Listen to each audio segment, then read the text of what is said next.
And Muhammad travelled the trade routes throughout the regions with his uncle.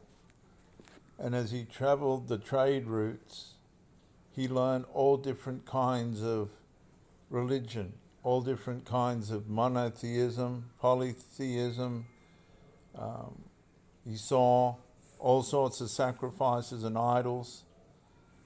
He saw all sorts of theft, brutality, honesty. Muhammad got to see every way life could go. Muhammad heard of Christ. Muhammad approached the people of the book.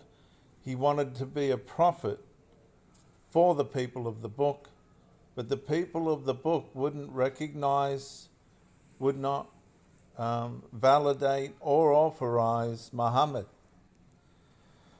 So Muhammad approached them a couple of times, but you see, Muhammad's family was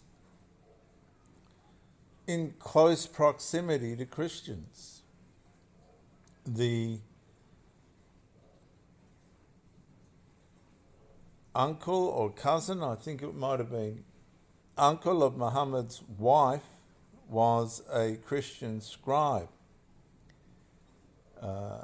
some kind of Arab scribe who was translating the Greek scriptures into Aramaic or Hebrew, I'm not sure exactly, but he was translating the scriptures. He knew the scriptures, this man. Warach,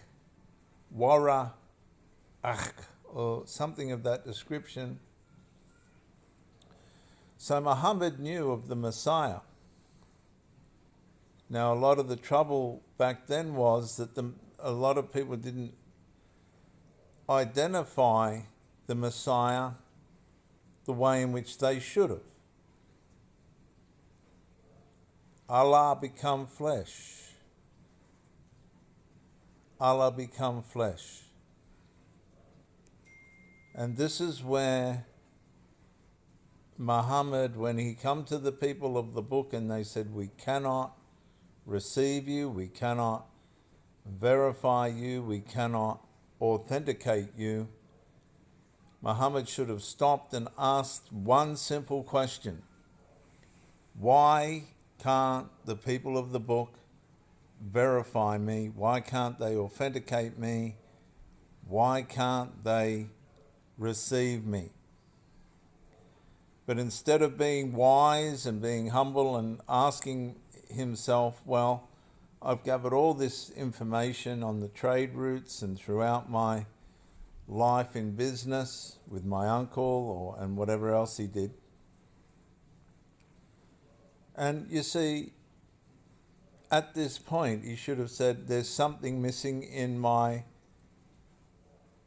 beliefs. There's something missing in my construction as a prophet, because the people of the book are rejecting me. And the people of the book rejected many, many, many, many, many prophets. Christ even said, just don't jump at anybody that says they are the Christ. And so Muhammad's wife's uncle or cousin was a scribe. Muhammad married 3 Jewish women. So he knew that the values and the morals of the Jews. He'd heard of the Messiah. One of the things that may have blindsided Muhammad was the Jews didn't receive Jesus as Messiah.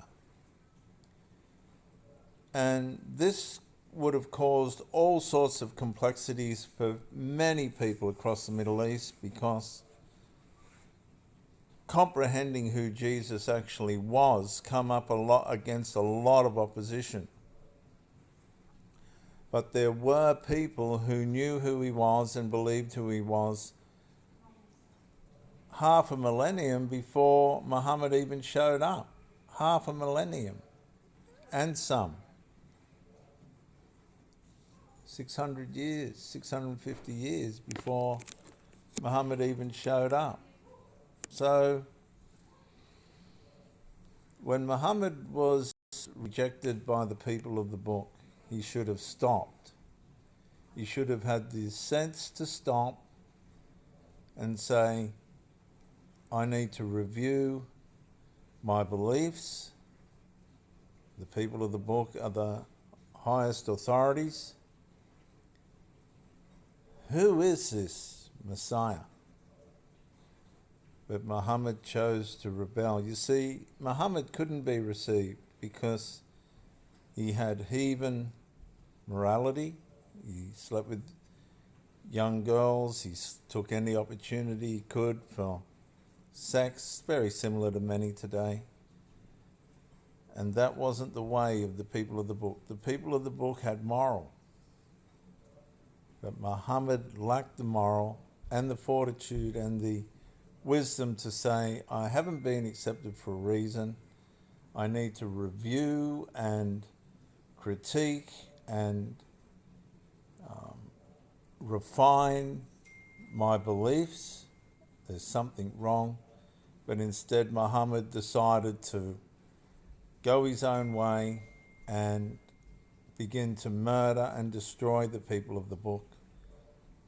And from there, Islam was conceived, and it went downhill morally from there.